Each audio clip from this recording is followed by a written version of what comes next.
Chapter 65, Lessons from the Life of Solomon. Be ye separate. Placed at the head of a nation that had been set as a light to the surrounding nations, Solomon might have brought great glory to the Lord of the universe by a life of obedience. He might have encouraged God's people to shun the evils that were practiced in the surrounding nations.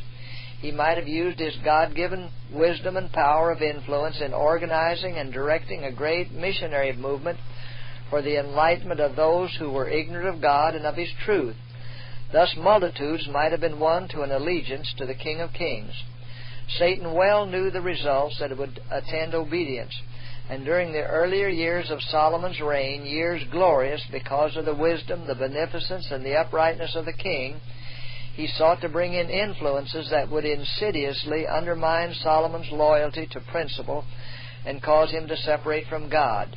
And that the enemy was successful in his effort we know from the record. Solomon made affinity with Pharaoh, king of Egypt, and took Pharaoh's daughter and brought her into the city of David. In forming an alliance with a heathen nation and sealing the compact by marriage with an idolatrous princess, Solomon rashly disregarded the wise provisions that God had made for maintaining the purity of His people.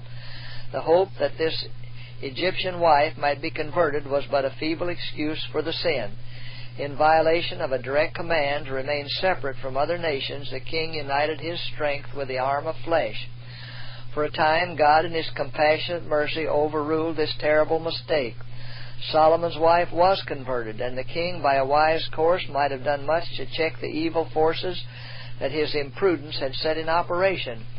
But Solomon began to lose sight of the source of his power and glory. Inclination gained the ascendancy over reason. As his self-confidence increased, he sought to carry out the Lord's purpose in his own way. He reasoned that political and commercial alliances with the surrounding nations would bring them to a knowledge of the true God, and so he entered into unholy alliance with nation after nation. Often these alliances were sealed by marriage with heathen princesses. The commands of Jehovah were set aside for the customs of the surrounding nations. During the years of Solomon's apostasy, the spiritual decline of Israel was rapid. How could it have been otherwise when their king united with satanic agencies? Through these agencies, the enemy worked to confuse the minds of the people in regard to true and false worship. They became an easy prey. It came to be a common practice to intermarry with the heathen. The Israelites rapidly lost their abhorrence of idolatry. Heathen customs were introduced. Idolatrous mothers brought their children up to observe heathen rites. The Hebrew faith was fast becoming a mixture of confused ideas. Commerce with other nations brought the Israelites into intimate contact with those who had no love for God, and their own love for Him was greatly lessened. Their keen sense of the high and holy character of God was deadened. Refusing to follow in the path of obedience, they transferred their allegiance to Satan.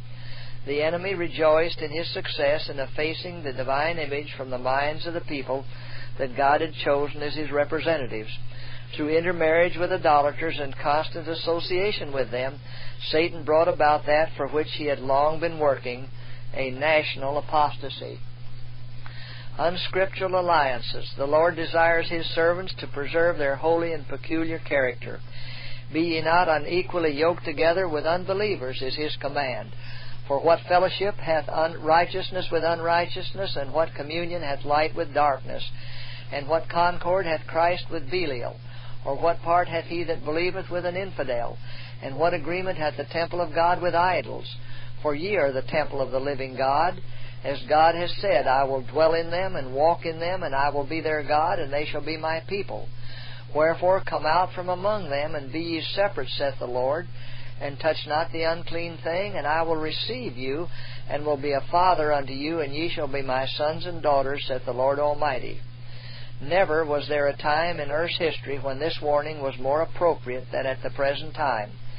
Many professed Christians think, like Solomon, that they may unite with the ungodly because their influence over those who are in the wrong will be beneficial.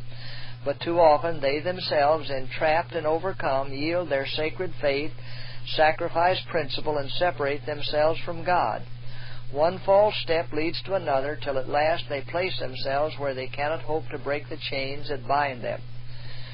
Great care should be taken by Christian youth in the formation of friendships and in the choice of companions. Take heed lest what you now think to be pure gold turns out to be base metal. Worldly associations tend to place obstructions in the way of your service to God, and many souls are ruined by unhappy unions, either business or matrimonial, with those who can never elevate or ennoble.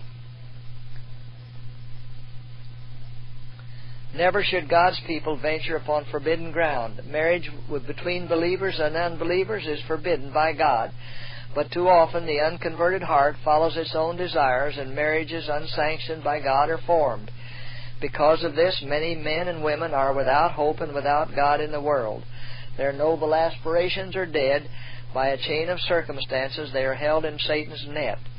Those who are ruled by passion and impulse will have a bitter harvest to reap in this life, and their course may result in the loss of their souls. Institutional work. Those who are placed in charge of the Lord's institutions are in need of much of the strength and grace and keeping power of God, that they shall not walk contrary to the sacred principles of the truth.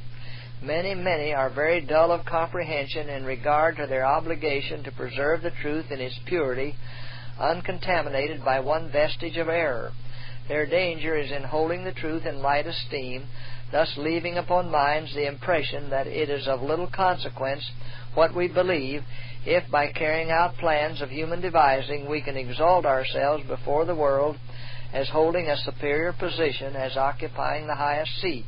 God calls for men whose hearts are as true as steel, and who will stand steadfast in integrity, undaunted by circumstances.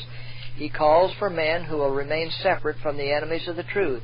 He calls for men who will not dare to resort to the arm of flesh by entering into partnership with worldlings in order to secure means for advancing his work, even for the building of institutions. Solomon, by his alliances with unbelievers, secured an abundance of gold and silver, but his prosperity proved his ruin. Men today are no wiser than he, and they are as prone to yield to the influences that caused his downfall. For thousands of years, Satan has been gaining in experience and learning how to deceive, and to those who live in this age he comes with almost overwhelming power. Our only safety is found in obedience to God's Word, which has been given us as a sure guide and counselor. God's people today are to keep themselves distinct and separate from the world, its spirit, and its influences. Come out from among them, be ye separate. Shall we hear the voice of God and obey, or shall we make halfway work of the matter and try to serve God and mammon? There is earnest work for each one of us. Right thoughts, pure and holy purposes do not come to us naturally. We shall have to strive for them. In all our sanitariums, our publishing houses and colleges and sanitariums, pure and holy principles must take root. If our institutions are what God designs they should be, those connected with them will not pattern after worldly institutions. They will stand as peculiar, governed and controlled by the Bible standard. They will not come into harmony with the principles of the world in order to gain patronage. No motives will have sufficient force to move them from the straight line of duty. Those who are under the control of the Spirit of God will not seek their own pleasure or amusement. If Christ presides in the hearts of the members of His church, they will answer the call. Come out from among them and be ye separate. Be ye not partakers of their sins. God would have us learn the solemn lesson that we are working out our own destiny. The characters we form in this life decide whether or not we are fitted to live through the eternal ages. No man can with safety attempt to serve both God and mammon. God is fully able to keep us in the world, but not of the world. His love is not uncertain and fluctuating. Ever He watches over His children with a care that is measureless and everlasting. But He requires us to give Him our undivided allegiance. No man can serve two masters, for either he will hate the one and love the other, or else he will hold to the one and despise the other. You cannot serve God and mammon. Solomon was endowed with wonderful wisdom, but the world drew him away from God. We need to guard our souls with all diligence, lest the cares and attractions of the world absorb the time that should be given to eternal things.